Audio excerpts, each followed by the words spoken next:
So this next video is so stupid that I literally clipped this short, tiny segment out of a longer compilation to show you because it's worth it. Okay, you're going to hear some goofy music in the background here. Bear with the music, but you'll hear the point from Brian Kilmeade. This happened on the 75th anniversary of D-Day. Brian Kilmeade broke the stupid meter with his comments on foreign policy. This was too good to pass up. This French official was accusing us of trying to take Iraq when we were just trying to liberate Iraq and leave. And that's the big difference, is America rebuilds and leaves, and the Russians and the Soviet Union didn't.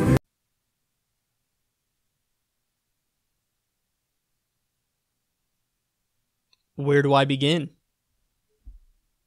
How can you say that when you know we are still there?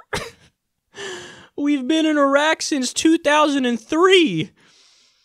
So do the math on that. 2003, 2013, 14, 15, 16, 17, 18, 19. So we've been there 16 years, bro.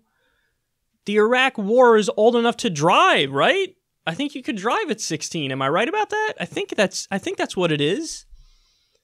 We've been there all these years. We are still there. And you said we left?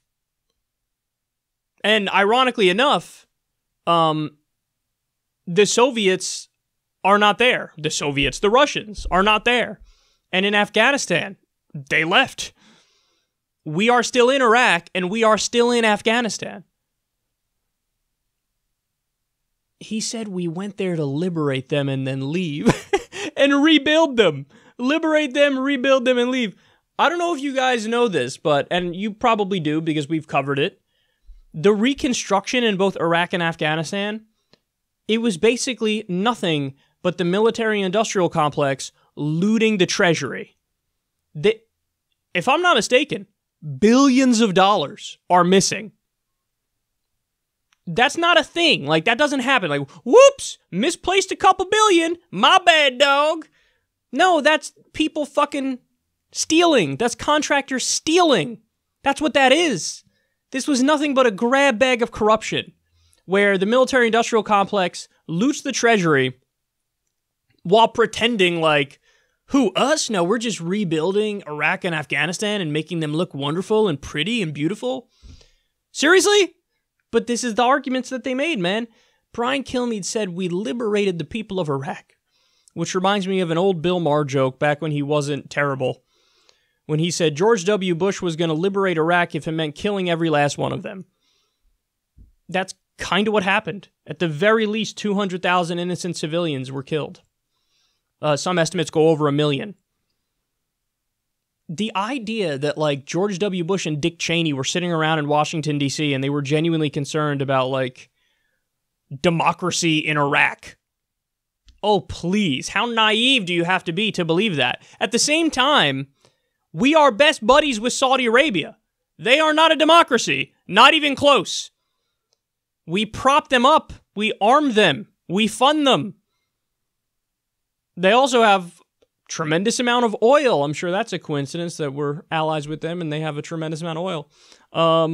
And we look the other way as they behead people in the public square for sorcery and witchcraft and apostasy. Brian Kilmeade's understanding of politics is honestly less than that of a middle schooler. I think a middle schooler would be able to say things that are more accurate than Brian Kilmeade. Somehow in that clip, which was less than 20 seconds, he managed to embarrass himself like 3 times. Oh, God. This guy has a job, bro. This guy's job is talking about politics. And you wonder why the country's so fucked up. This dude is a political analyst. And he really believes the U.S. went to liberate Iraq, bring them democracy, and then we left, even though we're still there, and we didn't liberate them, and they ain't a democracy.